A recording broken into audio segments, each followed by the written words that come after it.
Les Écritures rapportent que Dieu est déjà intervenu directement et a empêché des individus de pécher.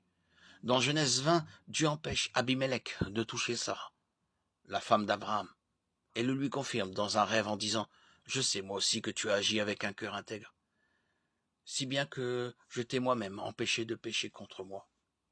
Voilà pourquoi je n'ai pas permis que tu la touches. » Genèse 26.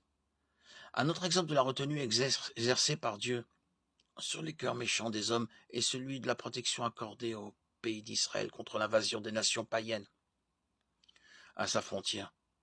Dieu avait ordonné aux hommes d'Israël de quitter 3 fois par an leur parcelle de terre pour aller se présenter devant lui, Exode 34, 23. Et afin d'assurer la protection du peuple de Dieu contre les invasions pendant ces périodes, Dieu a promis ceci: personne ne cherchera à s'emparer de ton pays pendant que tu monteras te présenter devant l'Éternel ton Dieu 3 fois par an, Exode 34, 23. Dieu a également empêché David de se venger de Nabal pour avoir méprisé ses messagers, 1 Samuel 25, 14. Abigail, la femme de Nabal, a compris la grâce de Dieu lorsqu'elle a supplié David de ne pas chercher à se venger de son mari, 1 Samuel 25, 26. Et David reconnaît en retour cette vérité, 1 Samuel 25, 34. Ce deuxième point de la grâce commune n'inclut pas seulement la retenue de Dieu sur le mal, mais aussi le fait qu'il le libère de manière souveraine à ses seules fins.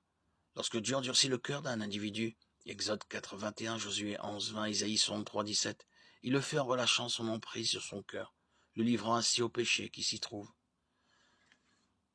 En punissant Israël pour sa rébellion, Dieu les a livrés au penchant de leur cœur pour qu'ils suivent leur propre projet. Psaume 81, 11, 12. Le passage de l'Écriture le plus connu pour parler de la libération de la contrainte par Dieu se trouve dans Romains 1, où Paul décrit ceux qui suppriment la vérité par leur méchanceté. Dieu les a livrés à leur intelligence déréglée, de sorte qu'ils commettent des actes indignes. Romains 1, 28.